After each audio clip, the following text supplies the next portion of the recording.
On the 27th of July, an airliner lifted off from Melbourne at 5:30 in the afternoon.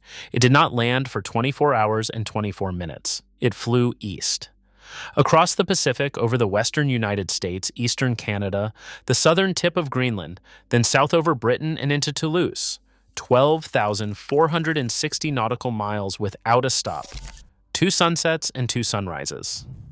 As it came down the approach, more than 120,000 people were watching it live on Flight Radar 24. That flight went farther and stayed airborne longer than any airliner in the record books.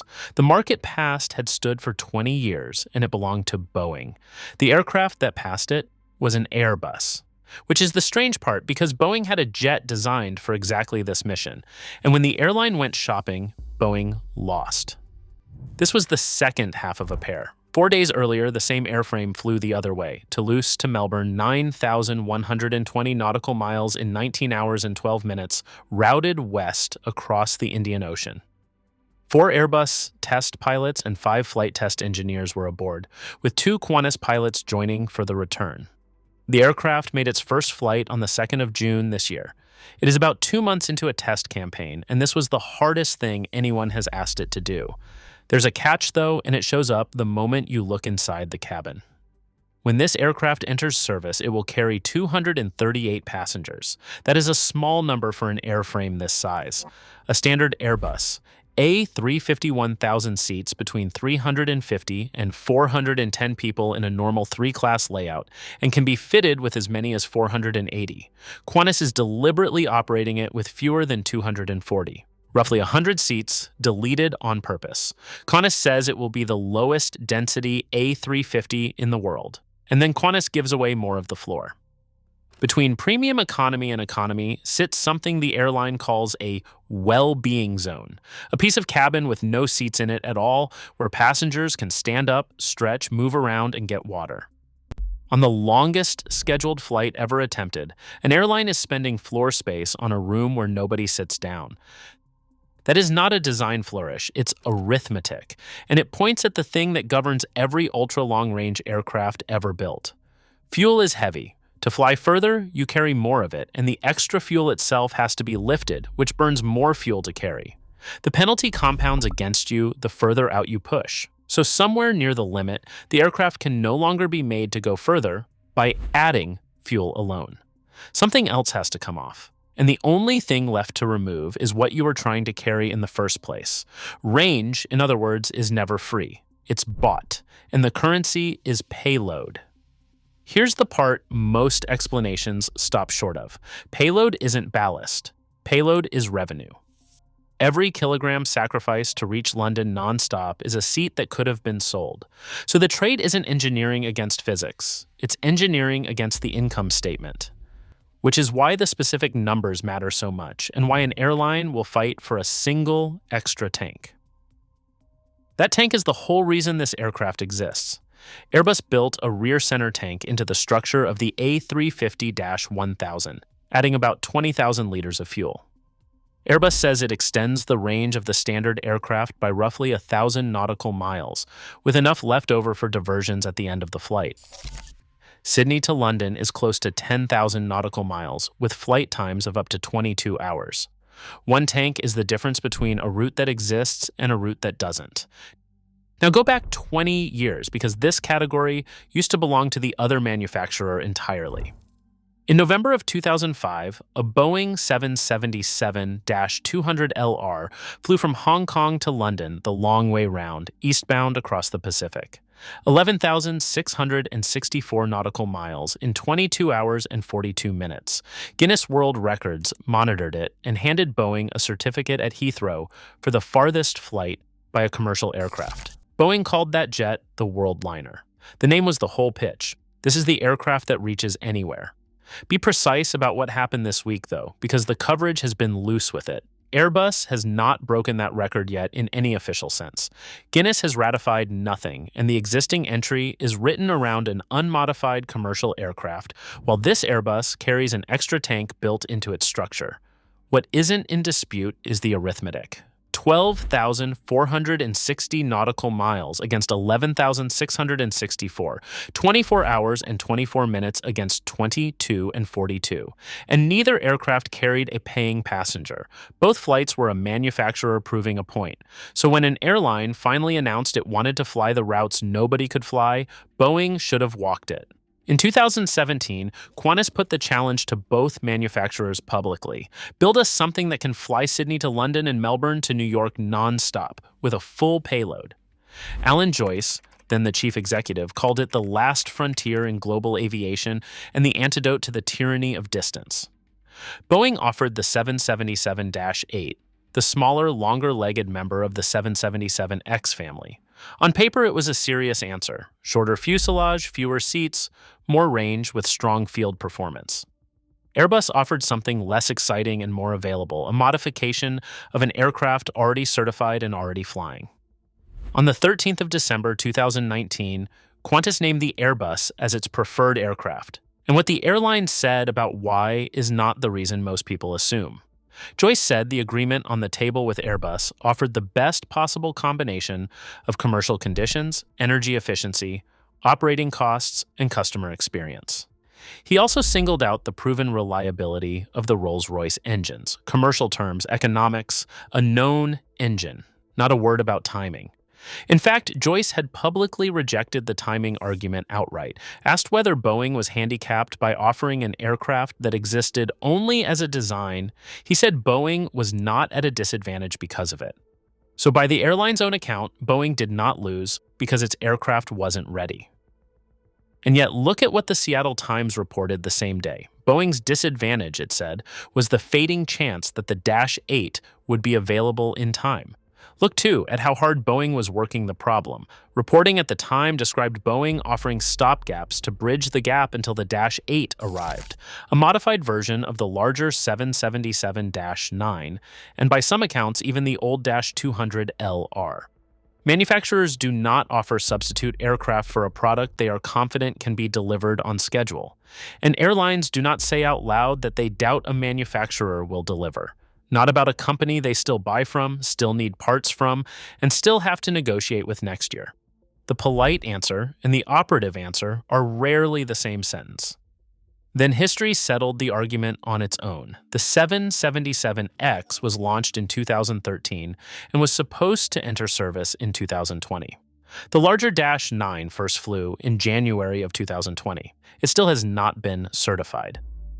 In October of 2025, Boeing moved first delivery to 2027 and took a pre-tax charge of $4.9 billion on the program.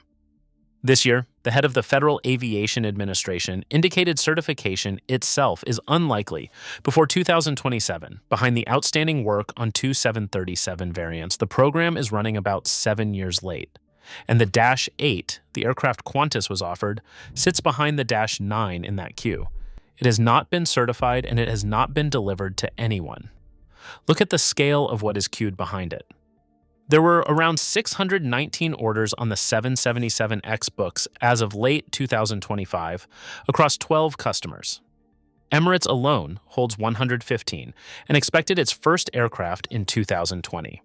Lufthansa, the launch customer, designed an entire new cabin around the jet and has had to debut it on refurbished A350s and 747s instead. Qantas was never going to be the biggest casualty of these delays. It was the first airline with the option to walk away. And there's a second problem with the Dash 8 that has nothing to do with schedules, which belongs on the table because it complicates the simple story. The Dash 8 is smaller than the Dash 9, but it costs almost as much to operate. That combination has made it a hard aircraft to sell to anybody, not just Qantas. So Boeing was offering a jet that was late, and one whose economics were awkward even once it arrived. Qantas made its preference public in 2019, then the pandemic stopped everything, and the firm order for 12 aircraft wasn't signed until 2022. Boeing had roughly 3 more years to close the gap. It didn't close. So here is what this competition came down to. Range is a transaction, and both parties paid. Qantas paid in seats. Boeing paid in years, and years are the one currency an airline cannot accept. The verdict is narrower than the usual telling and harder. Boeing didn't lose on the spec sheet. Airbus won by offering something that already had a certificate, and by getting a modification through faster than Boeing could get an aircraft through. All of which raises the obvious question.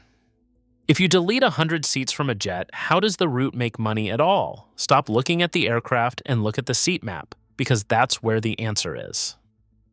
6 first-class suites arranged 1-1-1, each with an 80-inch flat bed and a separate reclining armchair, 52 business, 40 premium economy, at 40 inches of pitch, 2 inches more than Qantas gives its Dreamliner passengers.